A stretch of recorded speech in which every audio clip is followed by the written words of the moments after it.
मंच पर आसी मेरे समाज के मेरे बड़े भाई, समस्त बड़े भाई, मेरी बहनें और यहाँ जोधपुरिया में उपस्थित मेरे समाज के मेरे भाई बहनों,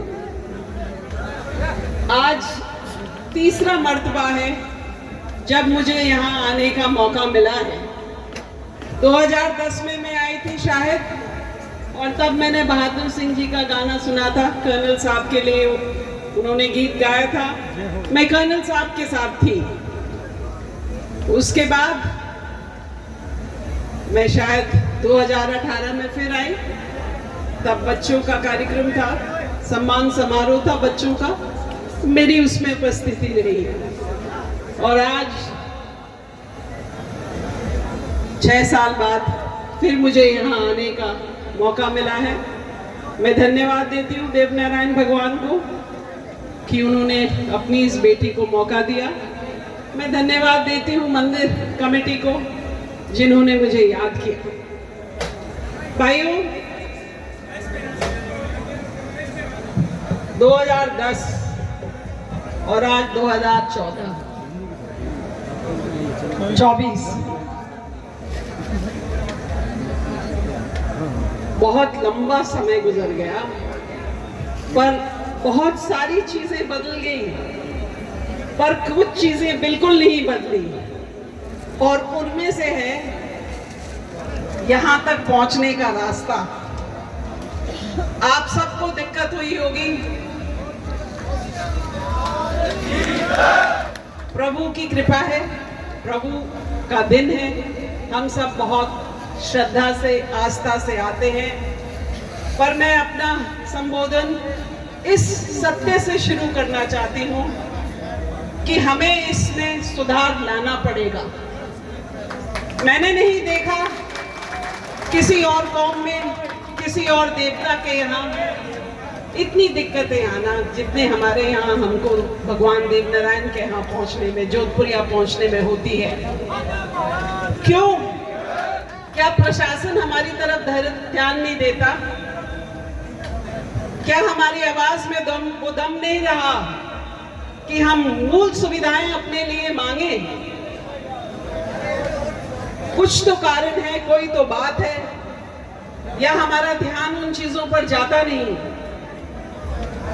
इस सवाल को मैं आपके समक्ष छोड़ रही हूं और हम सब प्रण लें कि हम कैसे मंदिर समिति का सहयोग कर सकते हैं कि अगले साल हमें ये दिक्कतें ना दिखें, महसूस हो जो इस साल हुई। इनकी जिम्मेदारी और हमारी जिम्मेदारी, ये सबकी जिम्मेदारी है।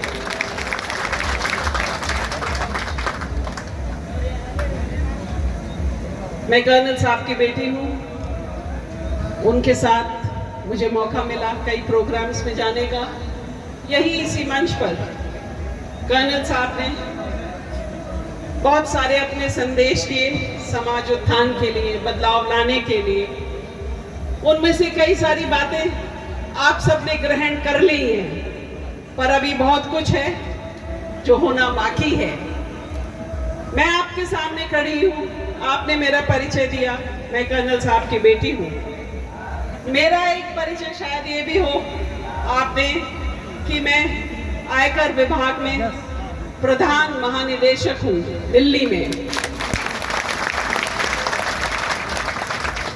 पर मेरा एक और परिचय है जिसमें एक बहुत गहरा दर्द छुपा हुआ है, और वो परिचय ये है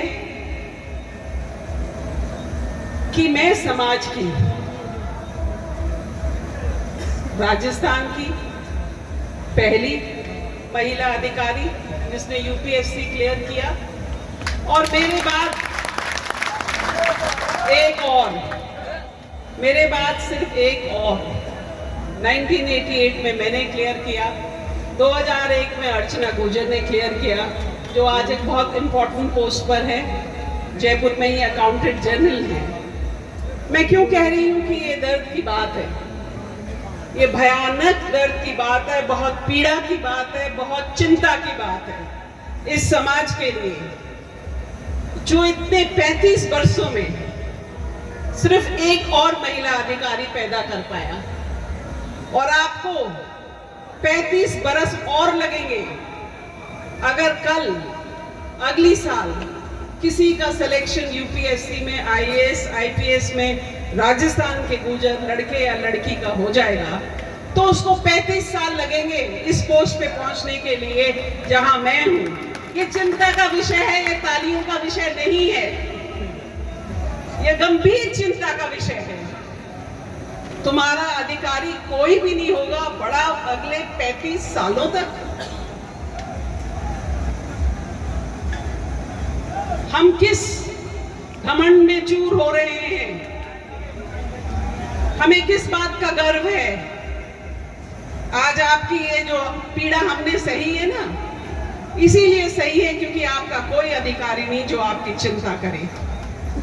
और 35 साल मेरी पोजीशन क्या है? आपके स्टेट के चीफ सेक्रेटरी मेरे से जूनियर हैं, इतनी मेरी सीनियरिटी है। आपकी समाज को 35 बरस और लगेंगे अगर कोई एक यहां पर आकर के खड़ा होगा। तो दोस्तों, मेरा आपको बहुत एक गंभीर संदेश है। सत्ता और प्रशासन दोनों में आपकी भागीदारी चाहिए। अगर आपकी भागीदारी नहीं होगी तो आप यूं ही कष्ट सहते रहेंगे। और कर्नल साहब कहते थे we are second to none. वाकई में we are not second to none, पर हमारे अंदर जो कैपेबिलिटीज हैं, जो एम्बिशन है, और जो माँ बाप के अंदर शक्ति है कि वो वेट करे, अपने बच्चों को एजुकेट करे, धैर्य रखे, उनको इम्तिहान लिखने का मौका दे, अपनी बेटियों को आगे बढ़ाए, उनको कंपटीशन में पार्टिसिपेट करने का मौका दे। अगर वो एनर्जी, वो सोच जागृत नहीं होगी तो हम पुअर सेकंड होंगे। आज की तारीख में हमारी गिनती बहुत कमजोर वर्गों में है। इसको हमें बदलना होगा, और ये बदलेगा जब आपकी सोच बदलेगी, जब आप एम्बिशियस होंगे, अपने बच्चों को पढ़ाएंगे, लिखाएंगे और समझेंगे। आप वाकई में समझेंगे कि असलियत में प्रोग्रेस क्या है। 4 पैसे जेब में आ जाते हैं, उससे प्रोग्रेस नहीं होता भाई और बहनों। पैसे भी बहुत जरूरी हैं, पर हिस्सेदारी, आपका योगदान, आपका कंट्रीब्यूशन, आपकी इन्वॉल्वमेंट, आपका पॉलिसी मेकिंग में पार्टिसिपेशन, ये बहुत जरूरी है। किसी कौम को कोई नहीं पूछता। आप देख लो अन्य समाजों में कितना डेवलपमेंट है, कहां से कहां वो पहुंच गए। हमारे अपने साथी थे वो, पर हमसे बहुत ज्यादा आगे निकल गए हैं। सोचो, introspect, think why we are in this situation. Colonel साहब के 4 संदेश